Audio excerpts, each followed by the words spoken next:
When Queen This is Camilla most appeared at the state unexpected. dinner We wearing must a address stunning this sapphire matter with the necklace that had utmost never been seen on urgency. her before, whispers immediately began circulating through the grand halls of Buckingham Palace. The glittering jewelry piece caught the light beautifully against her elegant evening gown, but it wasn't just its beauty that had everyone talking. Palace staff, royal watchers, and even fellow royals recognized the distinctive piece immediately. It was the very same necklace that Princess Catherine had worn to several high-profile events over the past few years. What should have been a routine royal engagement suddenly became the center of unprecedented palace drama. The tension was so thick you could cut it with a knife when Prince William's expression darkened upon seeing his stepmother wearing his wife's jewelry. But it was King Charles's reaction that truly shocked everyone present. The usually composed monarch's face went through a series of emotions: surprise, confusion, and then something much more complex that left royal observers scrambling to understand what had just unfolded. This wasn't just about a piece of jewelry. This was about family dynamics, royal protocol, respect, and the delicate balance of power within the most famous family in the world. What started as an innocent fashion choice would spiral into a crisis that threatened to expose the cracks in the royal family's carefully maintained public image. The story of how a single necklace nearly tore apart the House of Windsor is one that reveals the human drama behind the crown. A tale of misunderstandings, hurt feelings, and the complicated relationships that exist when personal family matters intersect with centuries of royal tradition. The evening of March 15th started like any other state dinner at Buckingham Palace. The grand ballroom was decorated with fresh white roses and golden candles, creating an atmosphere of elegance that had welcomed world leaders for generations. Queen Camilla had spent the afternoon preparing for the event, working closely with her personal dresser to select the perfect outfit for welcoming the visiting president of Portugal and his wife. As she stood in front of her bedroom mirror in the royal apartments, Camilla felt confident about her choice of a deep navy blue silk gown that complemented her figure beautifully. The dress had been specially designed by one of London's most respected couturiers, with intricate beadwork around the neckline that caught the light magnificently. However, something was missing. The ensemble needed the perfect piece of jewelry to complete the look. Angela Kelly, who had served as the Queen's dresser for many years, opened the jewelry vault that contained some of the most precious pieces in the royal collection. The room was lined with velvet-covered cases, each containing treasures that had been passed down through generations of royalty. There were tiaras that had crowned queens, bracelets that had adorned princesses, and necklaces that had witnessed centuries of royal history. "Your Majesty, perhaps the diamond riviere that belonged to Queen Mary?" Angela suggested, lifting a stunning piece that sparkled like captured starlight. But Camilla shook her head gently. The diamond seemed too formal for tonight's occasion, which was meant to celebrate the warm relationship between Britain and Portugal rather than showcase royal grandeur. "What about this one?" Angela asked, reaching for another case. Inside lay a magnificent sapphire necklace with a central stone the size of a robin's egg, surrounded by smaller diamonds that created a constellation of brilliance. The piece was absolutely breathtaking, with deep blue stones that seemed to hold the ocean's depths within them. Camilla's eyes immediately lit up when she saw it. The sapphires would complement her navy gown perfectly, and the design was elegant without being overwhelming. "That's perfect, Angela. Absolutely perfect," she said, allowing her dresser to fasten the necklace around her neck. The cool weight of the precious stones settled comfortably against her collarbone, and in the mirror, she could see how beautifully the piece completed her look. What neither Camilla nor Angela realized in that moment was that this particular necklace had a recent history within the royal family. It had been one of Princess Catherine's favorite pieces for important events, and she had worn it to several high-profile occasions over the past 3 years. The necklace had originally belonged to Princess Diana and had been passed to Catherine as part of her inheritance of Diana's jewelry collection when she married Prince William. Angela, despite her years of experience, had made an honest mistake. In the vast collection of royal jewelry, with pieces constantly being cataloged, cleaned, and reorganized, It was sometimes difficult to keep track of which items were considered personal to specific family members. The sapphire necklace had been returned to the main vault after Catherine's last public appearance wearing it, and Angela had assumed it was available for any royal family member to wear. As Camilla made her final preparations for the evening, adding a touch of lipstick and adjusting her hair one last time, she felt pleased with her appearance.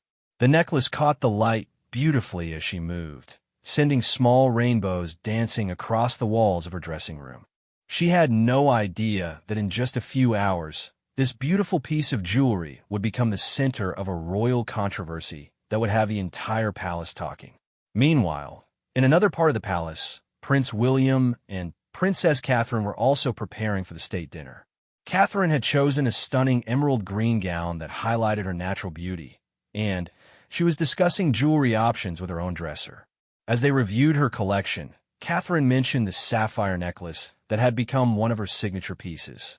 "I think I'll save the sapphire set for next week's charity gala," she told her dresser. It photographs so beautifully under the event lighting.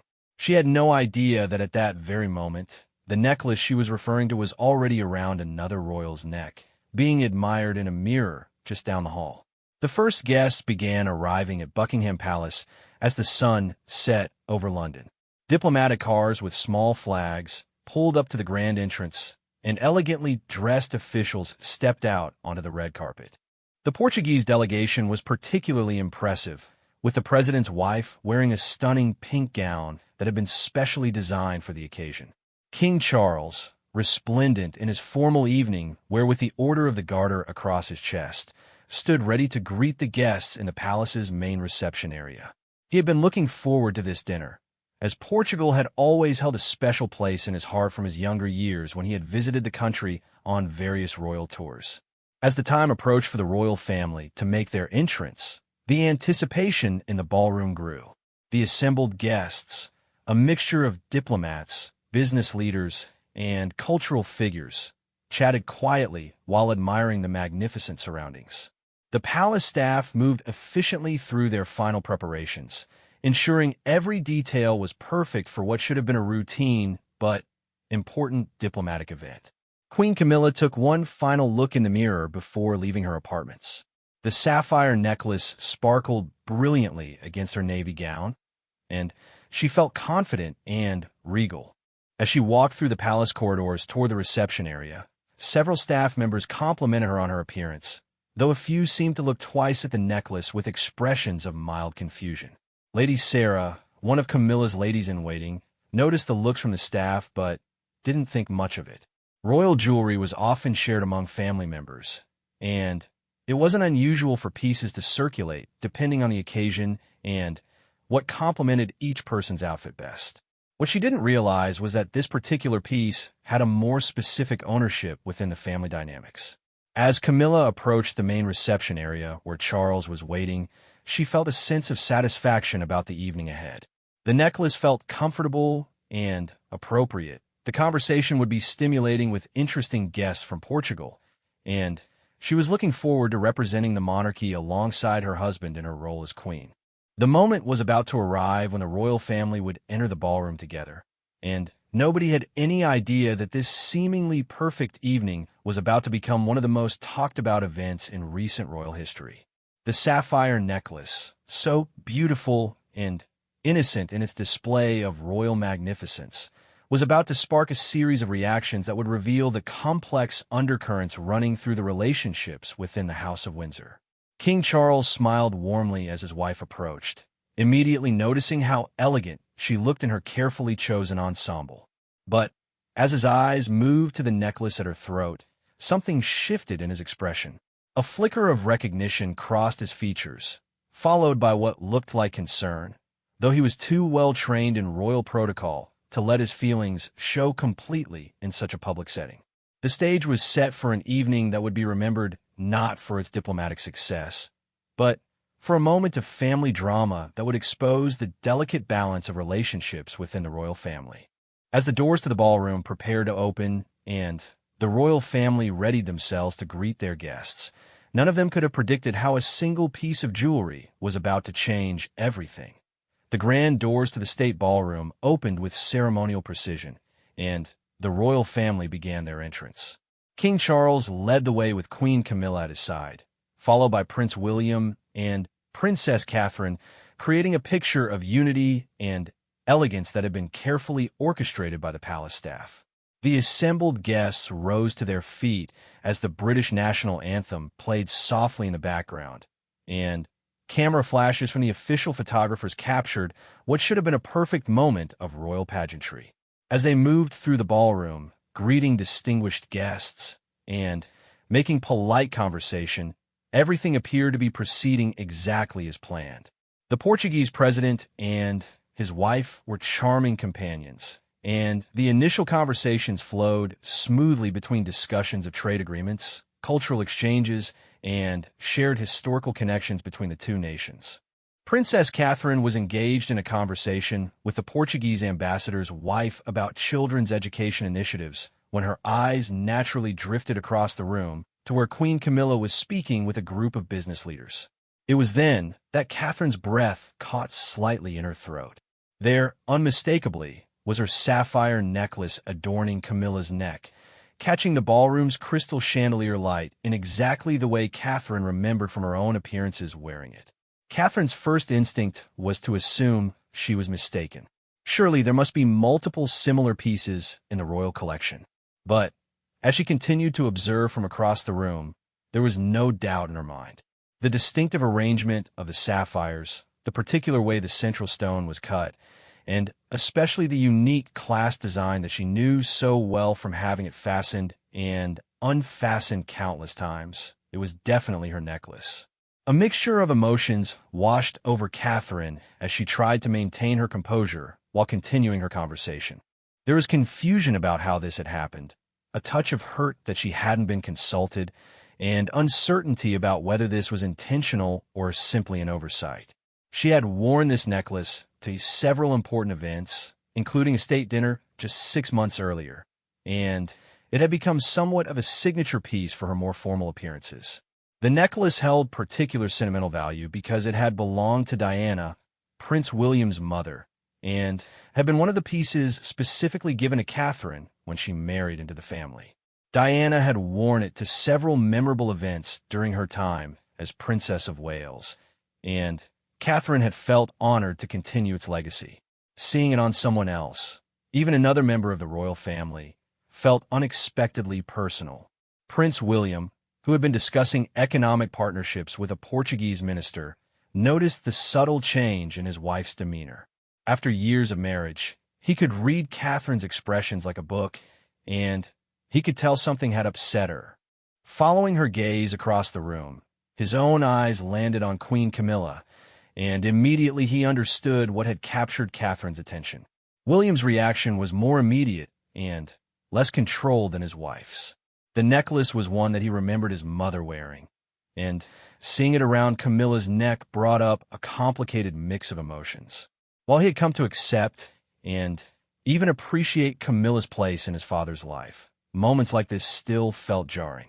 The sight triggered memories of his mother at state functions, elegant and radiant, wearing that very same piece of jewelry. The young prince tried to maintain his diplomatic conversation, but his mind was racing. Had this been planned? Was it an oversight by the palace staff? Most importantly, did his father know that Camilla was wearing Catherine's necklace? And if so, what did that mean about the family dynamics that William thought he understood? As the evening progressed and the guests moved into the dining room for the formal dinner, the tension among the immediate royal family members continued to build beneath the surface of their professional smiles and practiced conversation. Queen Camilla remained completely unaware of the stir her jewelry choice had caused, continuing to charm the Portuguese delegation with stories about her recent charity work and her experiences as queen. King Charles, however, had been observing the situation with growing concern.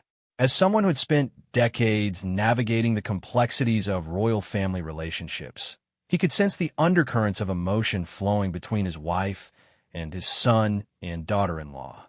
He had also recognized the necklace immediately and understood its significance, both as a piece that had belonged to Diana and as something that had become associated with Catherine's public appearances. During the first course of the dinner, Charles found himself distracted from the conversation with the Portuguese president. His mind was working through the implications of the situation and trying to determine how best to address it without causing further upset or, worse, creating a public incident that could damage the monarchy's reputation. The last thing he wanted was for this evening to be remembered for family drama rather than diplomatic success. Lady Sarah, Camilla's lady-in-waiting, had begun to piece together what had happened.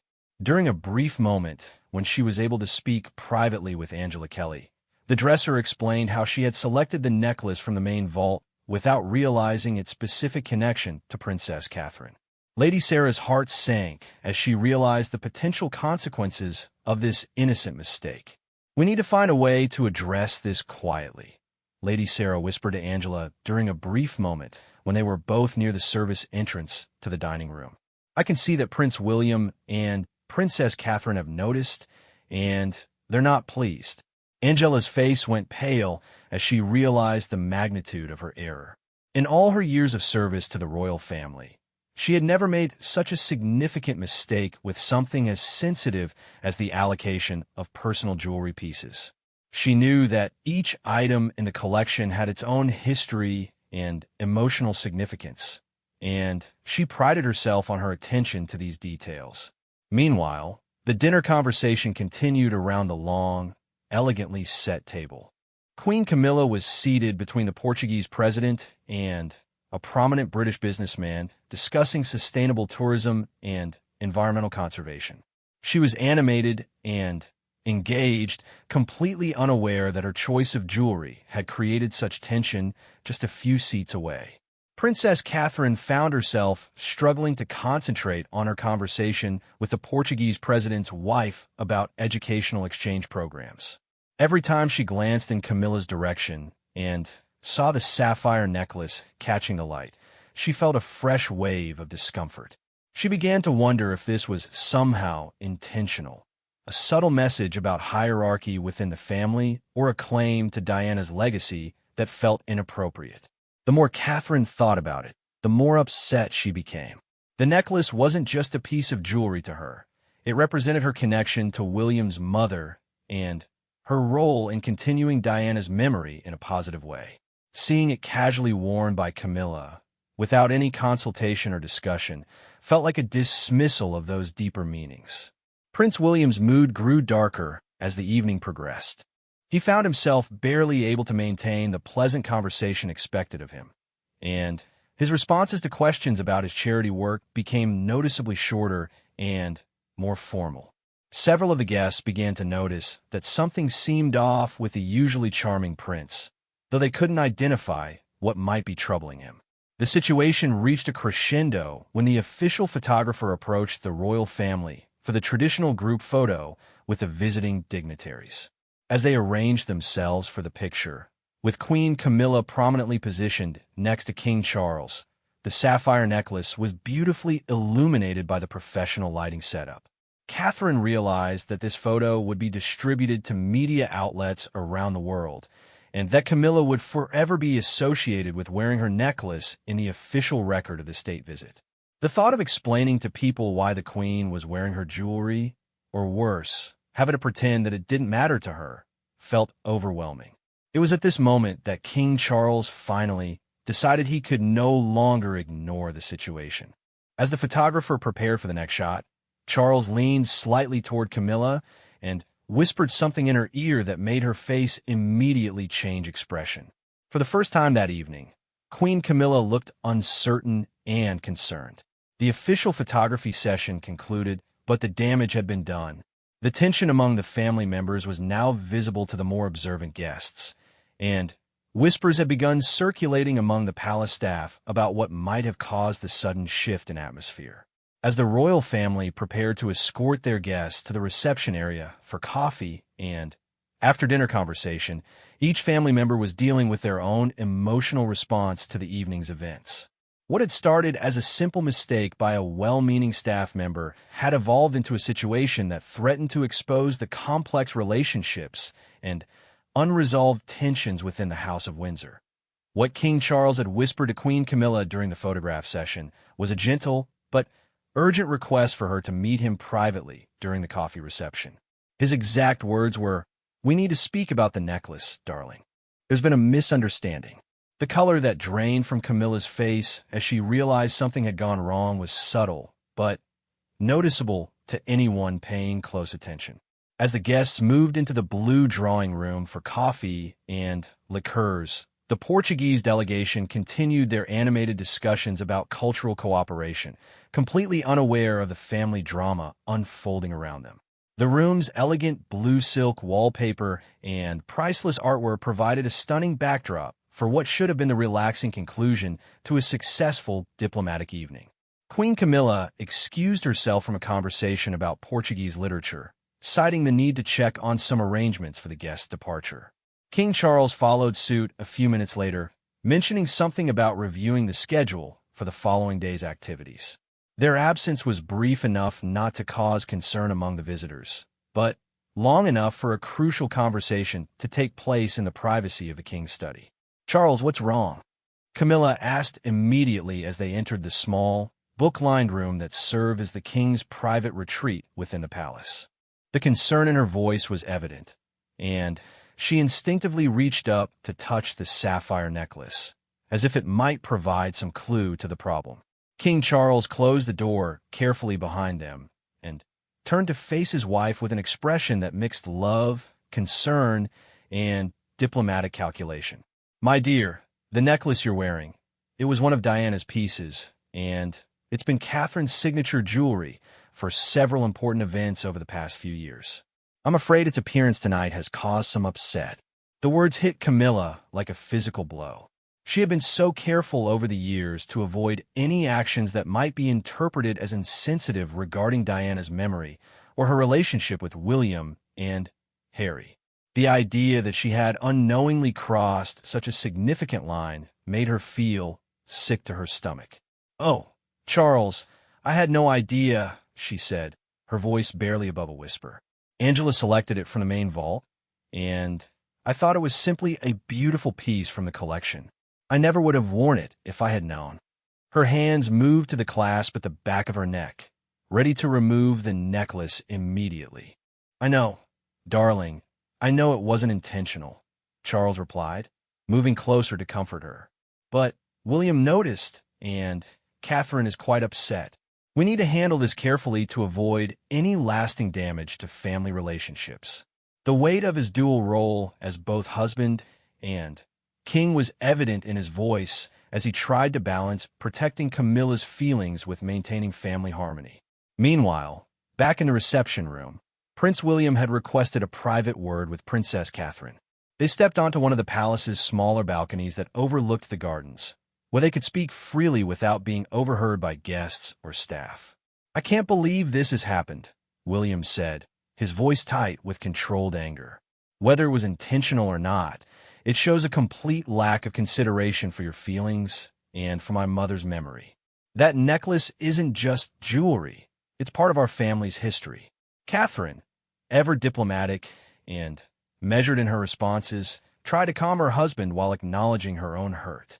"I'm upset, William, but I don't think Camilla would do this deliberately. She's always been respectful about Diana-related matters. This feels like a mistake that got out of hand. A mistake that could have been avoided if there was better communication within this family," William replied, his frustration evident. "How does something like this just happen?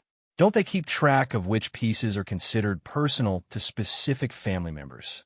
The conversation between William and Catherine was interrupted by the appearance of Lady Sarah, who had been looking for them at King Charles's request.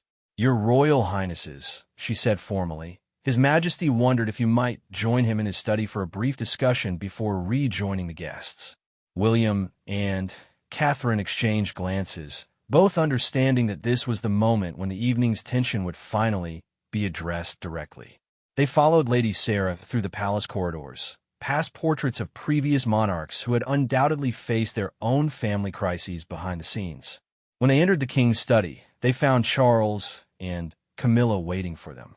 Queen Camilla had removed the sapphire necklace, which now lay in its case on Charles's desk like evidence of the evening's mishap. Her eyes were slightly red, suggesting that the private conversation with Charles had been emotional. "William, Catherine," King Charles began, his voice carrying the authority of his position while maintaining the warmth of a family patriarch. "We need to address what happened tonight so that we can move forward positively." Queen Camilla stepped forward before Charles could continue. "Catherine, I want to apologize directly to you. I had absolutely no idea that the necklace was considered your personal piece or that it had such significance within the family.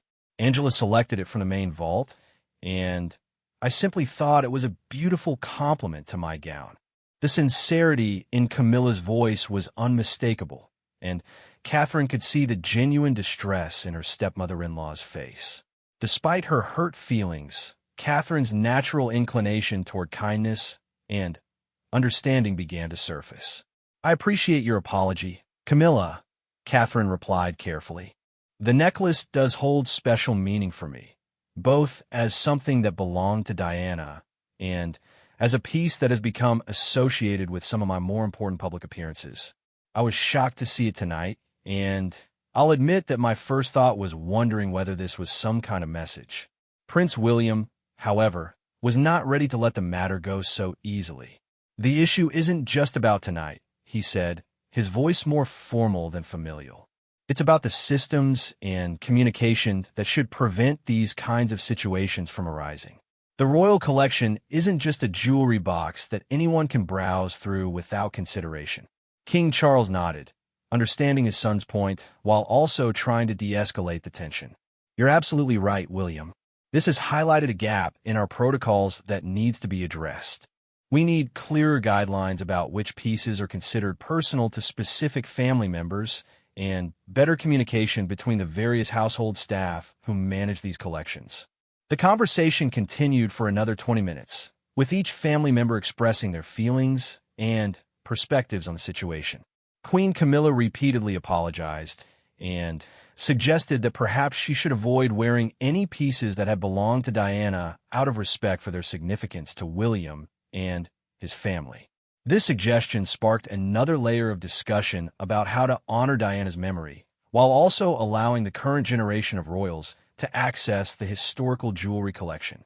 Catherine surprised everyone by saying that she didn't want to restrict access to Diana's pieces entirely, but that consultation and communication should be part of the process.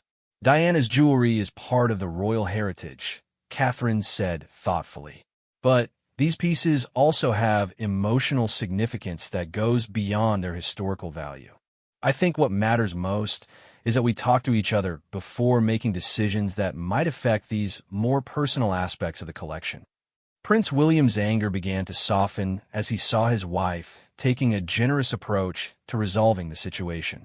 He realized that holding onto his frustration would only create lasting damage to family relationships that had taken years to build and strengthen.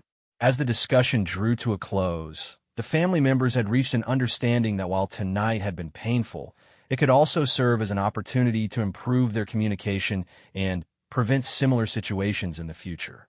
Queen Camilla would return to the reception wearing a different piece of jewelry, and the evening would conclude on a diplomatic rather than personal note.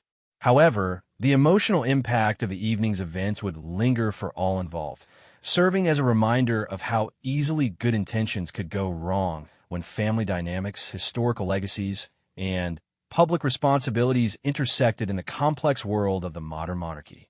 Before they returned to their guests, King Charles made one final observation that captured the evening's larger significance. "Tonight has reminded us all that we're not just public figures representing the crown. We're also a family trying to navigate relationships and feelings just like any other family. The difference is that our private moments can become public symbols if we're not careful." With that sobering thought, the royal family prepared to rejoin their Portuguese guests and conclude the state dinner with the grace and professionalism that the public expected from them, even as they continued to process the personal implications of the evening's revelations. When the royal family returned to the blue drawing room, Queen Camilla was wearing an elegant diamond brooch that had belonged to Queen Elizabeth II, pinned to her gown where the sapphire necklace had previously rested. The change was subtle but noticeable to the trained eyes of the palace staff, who began to understand that something significant had occurred during the brief absence of the senior royals. The Portuguese president and his wife, gracious guests that they were, made no mention of the jewelry change, though the president's wife did compliment Camilla on the beautiful brooch. The remainder of the evening proceeded with professional smoothness, but those who knew the royal family well could detect a slight shift in the dynamics between the family members. Princess Catherine made a particular effort to engage warmly with Queen Camilla during the final hour of the reception, discussing their shared interest in supporting literacy programs and children's charities. To outside observers, their conversation appeared completely natural and friendly, but it represented Catherine's conscious decision to move past the evening's upset and maintain family unity. Prince William, while still processing his emotions about the situation, followed his wife's lead in ensuring that the evening concluded on a positive note. He joined a conversation between his father and stepmother about upcoming royal engagements, contributing his thoughts about public appearances and media strategy with his usual insight and professionalism. As the Portuguese delegation prepared to depart, the traditional farewell rituals played out exactly as they had been rehearsed. The national anthems were played, photographs were taken, and warm words were exchanged about the successful strengthening of diplomatic ties between the two nations. From the outside, the evening had been a complete success. However, the real work of healing and understanding was just beginning within the royal family. Over the following days, several important conversations took place that would reshape how the family handled personal matters and royal protocol going forward. The first of these conversations occurred the next morning between King Charles and his private secretary, Sir Clive Alderton. Charles requested a comprehensive review of the jewelry management systems within the royal household, with particular attention to how pieces with personal or sentimental significance were tracked and allocated. "We cannot have another situation like last night," Charles explained to Sir Clive. "The potential for misunderstanding and hurt feelings is too great, and the risk of public embarrassment for the monarchy is something we must avoid. I want clear protocols established for consulting family members before certain pieces are worn at public events." Sir Clive immediately understood the gravity of the request and began working with the various household departments to create a more sophisticated system for managing the royal jewelry collection. This would include detailed records of which pieces were considered personal to specific family members, as well as a consultation process for when questions arose about appropriate usage. Meanwhile, Queen Camilla spent much of the day after the state dinner reflecting on the events and their implications. She had always been acutely aware of her position as King Charles's second wife and the sensitivities surrounding anything related to Diana's memory. The fact that she had unknowingly caused pain to Catherine and William, despite her best intentions, deeply troubled her. She decided to write a personal letter to Princess Catherine, going beyond the verbal apology she had given the night before. In the letter, she expressed her genuine regret about the situation and her commitment to being more thoughtful about these matters in the future. She also praised Catherine for her gracious handling of what could have become a much more difficult situation. Catherine received the letter 2 days later and was moved by its sincerity. She immediately called Queen Camilla to thank her for the thoughtful gesture and to reiterate that she held no hard feelings about what had clearly been an innocent mistake. This phone conversation lasted nearly an hour and covered topics ranging from family matters to their shared royal duties. "I want you to know that I don't expect you to avoid wearing any of Diana's pieces," Catherine told Camilla during their conversation. "They're part of the royal heritage, and Diana herself would have wanted them to be worn and appreciated. I just think we need better communication so that everyone feels comfortable and respected." This conversation marked a turning point in the relationship between Catherine and Camilla, transforming a potentially divisive incident into an opportunity for deeper understanding and stronger family bonds. Prince William's processing of the events took a different form. He spent time reviewing his own reactions and considering whether his anger had been proportionate to the actual offense. While he still felt that better protocols were needed, he recognized that his emotional response had been influenced by his protective feelings toward both his wife and his mother's memory. He decided to have a private conversation with his father about the broader challenges of being part of a blended royal family, where personal relationships intersected with public duties. This conversation, which took place during a walk through the gardens at Highgrove, proved to be one of the most open and honest discussions they had ever had about family dynamics. "I realize I may have overreacted last night," William admitted to his father. "But seeing Catherine hurt and seeing something of mother's being worn without consultation brought up feelings I thought I had dealt with years ago." King Charles listened carefully to his son's words, understanding the complex emotions involved. "Your feelings were completely valid, William," he replied, "and they've helped us identify something important that needed to be addressed. Sometimes it takes a difficult situation to reveal problems that have been lurking beneath the surface." The two men talked about the challenges of honoring Diana's memory while also allowing the royal family to move forward and evolve. They discussed how to balance respect for the past with the practical needs of a working monarchy and how to ensure that all family members felt valued and considered in important decisions. These conversations led to several concrete changes within the royal household. A new position was created specifically to manage family jewelry and ensure proper consultation before pieces with personal significance were allocated for public events. This role would be filled by someone with deep knowledge of royal history and excellent diplomatic skills. Additionally, regular family meetings were instituted to discuss upcoming events and any potential sensitivities that might arise. These meetings would provide a forum for family members to express concerns and preferences before issues could develop into problems. The jewelry management system was completely overhauled, with each piece in the collection receiving detailed documentation about its history, previous wearers, and any special significance it held for family members. This information would be easily accessible to all household staff involved in preparing for royal events. Perhaps most importantly, the incident sparked ongoing conversations about how to balance tradition with personal feelings in a modern monarchy. The royal family began to develop new ways of honoring their heritage while also respecting the emotional needs and preferences of individual family members. 6 months later, at another state dinner, Princess Catherine wore the sapphire necklace once again, but this time the family had discussed the choice beforehand. Queen Camilla complimented Catherine on how beautiful she looked in the piece, and their interaction was warm and genuine. The necklace had returned to its role as a symbol of royal elegance rather than a source of family tension. The incident had taught everyone involved valuable lessons about communication, consideration, and the importance of addressing problems directly rather than allowing them to fester. What could have been a lasting source of division within the royal family had instead become the catalyst for improved relationships and better protocols. King Charles later reflected that while the evening of the Portuguese state dinner had been one of the most uncomfortable of his reign, it had also been one of the most valuable in terms of strengthening family bonds and improving how the royal household operated. The crisis had forced everyone to examine their assumptions and communication patterns, leading to positive changes that would benefit the family for years to come.